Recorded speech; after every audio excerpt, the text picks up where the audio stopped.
Hi, I'm Cabin Joe, founder of It's Cabin Time, and today I'm introducing a rustic Minnesota cabin on Long Lake, a rare 1858 log cabin that has been restored with warm barn wood, lake country character, and room for the whole family.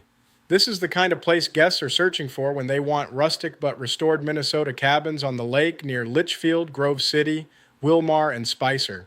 Picture quiet mornings on Long Lake, canoe and kayak time, campfire evenings, cozy fireplace nights, and a cabin that feels connected to Minnesota history without feeling old-fashioned.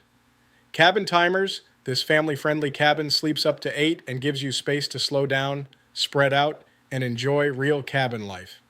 Even better, when you book directly with the cabin rental owner, Jason, you save on travel site fees every time you rent the cabin. Find a rustic Minnesota cabin on Long Lake on rentminnesotacabins.com, send an inquiry today, and keep browsing our growing selection of Minnesota's wonderfully rustic cabins. We're a trusted source for cabins, cottages, lodges, and homes because we vet every property we list,